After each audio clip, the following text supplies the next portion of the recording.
नमस्कार दोस्तों, आज की इस वीडियो में हम बात करेंगे गैस्ट्राइटिस के बारे में कि गैस्ट्राइटिस क्या होता है, यह समस्या हमें क्यों होती है, गैस्ट्राइटिस कितने प्रकार का होता है, इसके क्या क्या लक्षण होते हैं, इसका डायग्नोसिस हमें कैसे करना है, कैसे हम इस समस्या को पहचान सकते हैं और साथ ही साथ में हम बात करेंगे इसकी होम्योपैथी उपचार के बारे में कि होम्योपैथी में गैस्ट्राइटिस का ट्रीटमेंट कैसे होता है। नमस्कार दोस्तों, मैं हूं doctor Sunil Garhwal, homeopathy physician and nutritionist, owner founder Garhwal homeopathy. दोस्तों, अगर आपका इस वीडियो से संबंधित किसी भी तरह का कोई भी सवाल है तो आप मुझे कमेंट बॉक्स में जरूर पूछ सकते हैं, मैं आपको जवाब देने की कोशिश करूंगा। साथ ही साथ अगर आप मेरा अपॉइंटमेंट चाहते हैं तो स्क्रीन पर आपको एक नंबर शो हो रहा होगा, इस नंबर पर आप मैसेज करके मेरा अपॉइंटमेंट बुक कर सकते हैं अपनी किसी भी बीमारी से संबंधित। अगर आपको वीडियो अच्छा लगे तो वीडियो को लाइक जरूर करिएगा। चलिए दोस्तों, वीडियो में आगे बढ़ते हैं। सबसे पहले हम बात करते हैं गैस्ट्राइटिस के बारे में कि गैस्ट्राइटिस क्या होता है।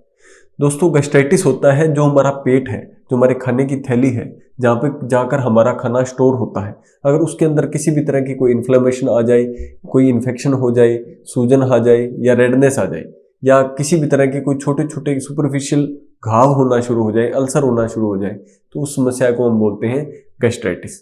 दोस्तों, हमारे पेट को बचाने के लिए एक म्यूकस मेम्ब्रेन होती है। जैसे हमारे पेट के अंदर क्या होता है, खाने को बचाने के लिए एक HCl रिलीज होता है, हाइड्रोक्लोरिक एसिड। दोस्तों, इस जो HCl होता है ये क्या करता है, ये बहुत इतना ज़्यादा तेज होता है कि अगर ये कॉन्टैक्ट में आ जाए पेट की लेयर्स के तो उसको जला सकता है। इसलिए उसको बचाने के लिए एक प्रोटेक्टिव लेयर हमारा बॉडी एक प्रोटेक्टिव मैकेनिज्म बना के रखता है ताकि वो HCl है वो हमारे पेट की जो लेयर्स हैं उनके डायरेक्ट कॉन्टैक्ट में ना आए। लेकिन अगर किसी वजह से अगर वो लेयर डैमेज हो जाए जो HCl से हमारे पेट की रक्षा करते हैं, इनको आपस में कॉन्टैक्ट में नहीं आने देती, अगर किसी तरह से अगर वो लेयर डैमेज हो जाए तो हमें धीरे धीरे गैस्ट्राइटिस की समस्या होनी शुरू हो जाती है। वहां पर इन्फ्लेमेशन, सूजन या अल्सर होना शुरू हो जाते हैं। दोस्तों, गैस्ट्राइटिस दो टाइप के होते हैं, एक होता है एक्यूट और एक होता है क्रोनिक। एक्यूट होता है जो अभी आपको ऑल ऑफ सडन प्रॉब्लम आई है, जैसे आपने कल कुछ खाया पिया, ज्यादा एसिडिटी बनी और आपको एक्यूट कोई गैस्ट्राइटिस की समस्या आ गई। क्रोनिक होती है दोस्तों जो लॉन्ग टर्म से, लंबे समय से आपको चली आ रही है। क्रोनिक गैस्ट्राइटिस दोस्तों दो टाइप की होती है, एक तो होता है दोस्तों इरोजिव गैस्ट्राइटिस, एक होता है नॉन इरोजिव गैस्ट्राइटिस। इरोजिव गैस्ट्राइटिस वो होता है जिसमें पेट के अंदर सुपरफिशियल जो होते हैं वो छाले होना शुरू हो जाते हैं, ऊपर ऊपर की लेयर के अंदर सुपरफिशियल अल्सर होना शुरू हो जाते हैं। वो कोई डीप अल्सर नहीं होते जो पेट की जो अंदर तक की लेयर्स है उसको डैमेज नहीं करते, लेकिन ऊपर ऊपर की परत है उसको डैमेज कर देते हैं, छाले हो जाते हैं, सुपरफिशियल अल्सर हो जाता है। इसकी वजह से क्या होता है, हमारे पेट के अंदर जो ये एपिगैस्ट्रिक रीजन है यहाँ पे बहुत तेज दर्द होना शुरू हो जाता है। जैसे ही आप कुछ खाएंगे और वो खाना जो है वो आपके छालों के ऊपर जाके, अल्सर के ऊपर जाके टच होगा तो आपको दर्द होना शुरू हो जाएगा। इन छालों से दोस्तों खून निकलना शुरू हो जाएगा, ब्लड निकलना शुरू हो जाएगा और इतना मिनिमम अमाउंट में ब्लड रिलीज होता है कि आपको पता भी नहीं लगता। वो ब्लड क्या होता है, धीरे धीरे आपके खाने के अंदर मिलता है और आंत से होता हुआ लैट्रिन के रास्ते बाहर निकल जाता है। ये ब्लड लॉस तो इतना मिनिमम होता है दोस्तों कि हमें पता ही नहीं लगता, ब्लड जो स्टूल के अंदर हमें ब्लड दिखाई ही नहीं देता। इसकी वजह से क्या होता है, धीरे धीरे एनीमिया होना शुरू हो जाता है। एनीमिया होता है हीमोग्लोबिन की कमी। इसकी वजह से हीमोग्लोबिन की कमी, आयरन की कमी हमारी बॉडी के अंदर आनी शुरू हो जाती है, जिसकी वजह से थकान होना, नींद ना आना, सांस चढ़ना, कमजोरी और सुस्ती, इस तरह के सिम्टम आ जाते हैं। स्किन पीली पड़नी शुरू हो जाती है, हमारी हार्ट रेट तेज हो जाती है, हमें पाल्पिटेशन जो है हमारी बढ़ जाती है, दिल की धड़कन बढ़नी शुरू हो जाती है। इस तरह के सिम्टम्स आने हमारी बॉडी के अंदर शुरू हो जाते हैं, जिससे हमें पता लगता है कि एनीमिया के सिम्टम है या HB लो होने के सिम्टम है। दूसरा है दोस्तों नॉन इरोजिव गैस्ट्राइटिस। नॉन इरोजिव गैस्ट्राइटिस होता है जिसके अंदर दोस्तों किसी तरह के कोई छाले या सुपरफिशियल अल्सर हमारी बॉडी के अंदर नहीं होते। इसके अंदर क्या होता है, जो हमारे पेट की जो लेयर्स हैं, जो पेट की जो लेयर्स हैं वो मोटी हो जाती हैं, थिक आ जाती हैं, जिसकी वजह से क्या होता है, उनके अंदर लचीलापन कम हो जाता है, उनके अंदर जो कॉन्ट्रैक्शन की एबिलिटी है, कॉन्ट्रैक्ट करने की एबिलिटी है, वो पेट की कम हो जाती है। होता क्या है दोस्तों, जैसे हम खाना खाते हैं तो खाना हमारे पेट के अंदर रहता है, 1 से 2 घंटे पेट के अंदर रहता है। उसके बाद पेट के अंदर रिफ्लेक्स मैकेनिज्म आता है कि वो कॉन्ट्रैक्ट होके सारा खाना जो है इंटेस्टाइन के अंदर डाल देता है, छोटी आंत के अंदर। लेकिन अगर पेट की लेयर मोटी हो जाए तो उसकी वजह से क्या होगा, वो अच्छे से कॉन्ट्रैक्ट नहीं कर पाएगा, उसके जो लचीलापन है वो कम हो जाएगा, ठीक है, उसकी जो फ्लेक्सिबिलिटी है वो कम हो जाएगी। उसकी वजह से क्या होगा, खाना लंबे टाइम तक हमारे पेट के अंदर पड़ा रहेगा, वो ना आगे जाएगा ना बाहर आएगा। उसकी वजह से क्या होगा, हमें डकार बननी शुरू हो जाएगी, क्योंकि वो खाना वहीं पे पड़ा पड़ा सड़ता रहेगा। तो हमारे पेट के अंदर क्या होगा, गैस भरनी शुरू हो जाएगी, हमारा पेट फूल जाएगा, हमें डकारें आनी शुरू हो जाएगी, हमें उबाकी आनी शुरू हो जाएगी। अगर वो खाना आगे नहीं गया या बहुत लंबे टाइम तक पड़ा रहा तो क्या होगा, वोमिट आ जाएगी। तो बॉडी का मैकेनिज्म है, या तो वो इंटेस्टाइन में डालेगा और या वो बाहर निकालेगा, दोनों में से एक कुछ भी करेगा। तो अगर जो है कि क्रोनिक गैस्ट्राइटिस में नॉन इरोजिव गैस्ट्राइटिस है तो उसके अंदर क्या होता है, इस तरह के सिम्टम्स हमारी बॉडी के अंदर आ सकते हैं। अगला दोस्तों हम कारण की बात करते हैं कि हमें गैस्ट्राइटिस की समस्या क्यों होती है। ये दोस्तों समस्या आजकल बहुत ज़्यादा कॉमन है। अपने जो डेवलपिंग कंट्रीज हैं जैसे इंडिया जैसे जो विकासशील देश हैं उनके अंदर ये समस्या कॉमन है। इसका सबसे मेन कारण है हेलिकोबैक्टर पाइलोरी। दोस्तों हेलिकोबैक्टर पाइलोरी एक ऐसा बैक्टीरिया है जो पूर हाइजीन की वजह से, साफ सफाई ना होने की वजह से, ओवर क्राउडिंग की वजह से, अगर भीड़ भाड़ वाली जगह है या जहाँ साफ सफाई प्रॉपर नहीं है, या इंटर फैमिली ट्रांसमिशन भी इसका होता है कि परिवार में किसी एक सदस्य को हुआ तो वो दूसरे तक फैल जाता है। तो दोस्तों जहाँ पे भीड़ भाड़ की वाला एरिया ज़्यादा है, जहाँ पे साफ सफाई प्रॉपर नहीं है, वहाँ पे क्या होता है, ये जो बैक्टीरिया है इसका इन्फेक्शन होने के चांसेस ज़्यादा रहते हैं और ये गैस्ट्राइटिस कोज करता है। दूसरा है दोस्तों निकोटीन। निकोटीन दोस्तों पान मसाला, सिगरेट, जर्दा, बीड़ी, तंबाकू, खैनी, इनके अंदर क्या होता है, निकोटीन की मात्रा होती है। निकोटीन क्या करता है, धीरे धीरे हमारा जो पेट है उसकी जो लाइनिंग है उसको धीरे धीरे डैमेज करना शुरू कर देता है। इसकी वजह से क्या होता है, HCl है वो डायरेक्ट हमारे पेट के कॉन्टेक्ट में आता है और हमें गैस्ट्राइटिस की समस्या हो जाती है।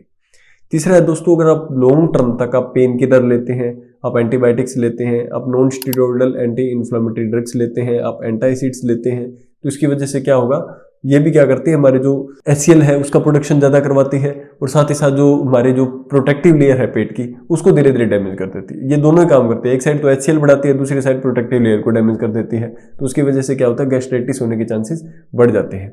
दोस्तों आजकल क्या है, पेन किलर का यूज़, एंटीबायोटिक्स का या जो एंटासिड्स है इनका यूज़ बहुत ज़्यादा कॉमन हो गया है।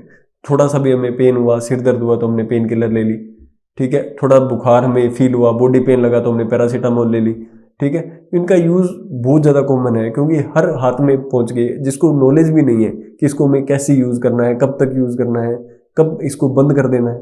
तो इसकी वजह से क्या होता है, लॉन्ग टर्म के अंदर एसिडिटी बनना या हमें किडनी फेलियर, जो लीवर की दिक्कत जो आती है वो सभी प्रॉब्लम्स इसकी वजह से आती है और हमें पता भी नहीं लगता है कि हमें एकदम से इतनी बीमारियां कैसे होगी, क्योंकि एक बीमारी से धीरे धीरे दूसरी बीमारी बनती है। अभी क्या है, गैस्ट्राइटिस हुआ, गैस्ट्राइटिस से आपको अल्सर बन जाएंगे, अल्सर से धीरे धीरे आपको एनीमिया होना शुरू हो जाएगा, वीकनेस आनी शुरू हो जाएगी, उसके लिए आप ट्रीटमेंट करवाएंगे, तो ये प्रॉब्लम्स बढ़ती जाएंगी और आपको पता भी नहीं लगेगा कि इसकी शुरुआत कहाँ हुई और खत्म जाके कहाँ पे होने वाला है।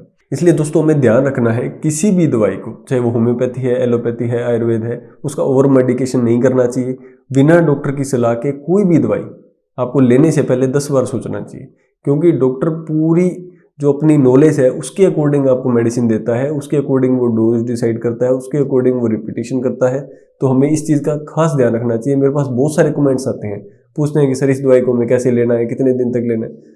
नहीं बता सकते हैं जब तक हम पेशेंट को की हिस्ट्री हम प्रॉपर नहीं लेंगे, पेशेंट के बारे में हमें नहीं पता कि उसकी तासीर कैसी है, पेशेंट को देने से दवाई क्या कोई रिएक्शन तो नहीं हो जाएगा, कोई दिक्कत तो नहीं हो जाएगी, तो हमें इसके बारे में नहीं पता होता। लेकिन पेशेंट समझते नहीं है, वो पूछते हैं और हमें थोड़ा बहुत कुछ उनको आइडिया देना पड़ता है कि आप इतनी बार ले सकते हैं। हम कम से कम मिनिमम डोज बताने की कोशिश करते हैं, लेकिन दोस्तों ये सही नहीं है। अगला दोस्तों अल्कोहल। अल्कोहल अगर आप लॉन्ग टर्म में लंबे टाइम तक बहुत ज़्यादा मात्रा में अगर आप लेंगे तो आपको गैस्ट्राइटिस हो सकता है। अगर आप थोड़ा बहुत अल्कोहल लेते हैं, मिनिमम अमाउंट में लेते हैं और बहुत कम लेते हैं, जैसे हफ्ते में आपने 1 या 2 बार लिया, तो आपको कोई भी दिक्कत नहीं आएगी लॉन्ग टर्म में, ठीक है। अगला हम बात करते हैं डायग्नोसिस की, कि हम गैस्ट्राइटिस की समस्या को कैसे पहचान सकते हैं। पहला है दोस्तों, अगर आपको एपिगैस्ट्रिक रीजन के अंदर पेन हो रहा है, ठीक है, अगर आपको एनीमिया की समस्या है, ठीक है, आपको नोजिया है, वोमिटिंग है, अगर आपको कंटिन्यूस बना है, खाना खाने के बाद आपको जो है कि नोजिया होना शुरू हो गया है या पेट दर्द होना शुरू हो गया है, तो ऐसे अगर सिम्टम्स हैं तो हम CBC करवाएंगे, आपका HB लेवल चेक करेंगे, हम आपकी आयरन प्रोफाइल चेक कराएंगे, उसमें हम देखेंगे कि आपको कोई आयरन डेफिशिएंसी एनीमिया या कोई पेरिनिशियस एनीमिया तो नहीं है। साथ ही साथ हम आपका H पाइलोरी एंटीजन चेक करवाएंगे कि अगर आपका H पाइलोरी का इन्फेक्शन है तो हमारी बॉडी ने किसी तरह का कोई एंटीबॉडी एंटीजन बनाया होगा, तो उसके अकॉर्डिंग हम देख लेते हैं कि H पाइलोरी पॉजिटिव है या नेगेटिव है। या एक जो मेन है अपर GI एंडोस्कोपी करते हैं हम, कैमरा डाल के दूरबीन से हम देख लेते हैं कि पेट के अंदर किसी तरह का कोई अल्सर या कोई घाव या कोई जख्म तो नहीं है, किसी तरह की कोई रेडनेस, इन्फ्लेमेशन, सूजन तो नहीं है। तो इसके बेसिस पे हमें ये पता लग जाता है कि ये पेट में जो दर्द है, जो नोजिया है, वोमिटिंग है, ये क्यों हो रहा है। चलिए दोस्तों अब हम बात कर लेते हैं ट्रीटमेंट के विषय में। दोस्तों अगर आप एलोपैथी ट्रीटमेंट की बात करें तो एलोपैथी के अंदर दोस्तों क्या होता है कि अगर आपको जख्म है, इन्फेक्शन है, इन्फ्लेमेशन है, सूजन है, तो क्या होगा, एंटीबायोटिक्स दिए जाएंगे।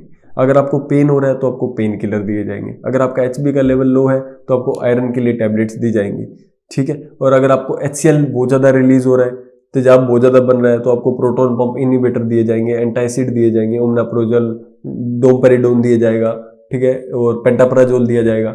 इस तरह के मेडिसिन दिए जाएंगे। दोस्तों मैंने आपको पहले ही बताया कि एंटीबायोटिक से, पेन किलर से, एंटासिड के एक्सेसिव यूज से ही तो आपको गैस्ट्राइटिस हुआ है। अगर आप इन्हीं मेडिसिन को लेके अगर आप इसको ठीक करने की कोशिश करें, शायद मुझे तो नहीं लगता कि इससे आप रिकवर हो पाएंगे। अगर हो भी पाएंगे तो बहुत लंबा टाइम लग जाएगा। इसलिए दोस्तों हमें यह ध्यान रखना है कि हमें कब किस पद्धति का चुनाव करना है। अगर आपको कोई भी क्रोनिक समस्या है, बहुत लंबे टाइम से अगर आपको एसिडिटी बन रही है, तो आप होम्योपैथी आयुर्वेद अपनाइए, बहुत अच्छी इफेक्टिव पद्धति है। आप योगा, आप डाइट में चेंजेस कर सकते हैं, ठीक है, आप नेचुरोपैथी को अपना सकते हैं। तो ऐसी कोई भी अल्टरनेटिव पद्धति आप अपनाइए जिससे आपको जल्दी रिलीफ मिले, ठीक है। अगर आपको एक्यूट कोई problem I all of sudden, जैसे पेन हुआ, बहुत ज़्यादा एसिडिटी बनी हुई, तो आपने ले ली एंटासिड, कोई दिक्कत नहीं है। लेकिन अगर आपको 4-5 बार से ज़्यादा आपने एंटासिड लिया, 1 महीने 2 महीने ले ली, तो आपको फिर उसका प्रॉपर ट्रीटमेंट करवाना चाहिए, जो आपके लिए बहुत ज़रूरी है, क्योंकि लॉन्ग टर्म में ये चीज़ें जो है बहुत ज़्यादा प्रॉब्लम क्रिएट कर सकती हैं। चलिए दोस्तों अब हम बात करते हैं होम्योपैथी ट्रीटमेंट के बारे में। होम्योपैथी में दोस्तों गैस्ट्राइटिस के लिए बहुत ही इफेक्टिव दवाइयाँ हैं, एसिडिटी के लिए बहुत ही इफेक्टिव दवाइयाँ हैं। इसका कोज है दोस्तों एसिडिटी।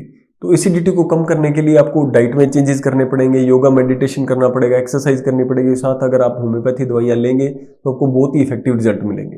कौन कौन सी वो होम्योपैथी दवाइयाँ हैं अगर मैं इस वीडियो में बताऊंगा तो थोड़ा लंबा हो जाएगा, इसलिए मैंने इस वीडियो में डिस्कस किया है, जिसका लिंक मैंने डिस्क्रिप्शन में दिया है और बेल आइकन में दिया है। आप वहाँ से जाकर इन मेडिसिन के बारे में जान सकते हैं कि कौन सी मेडिसिन है, इनकी डोज क्या है, इनको कैसे लेना है, और पर उन मेडिसिन को लेना आपको डॉक्टर की सलाह से है, ये आपको ध्यान रखना है।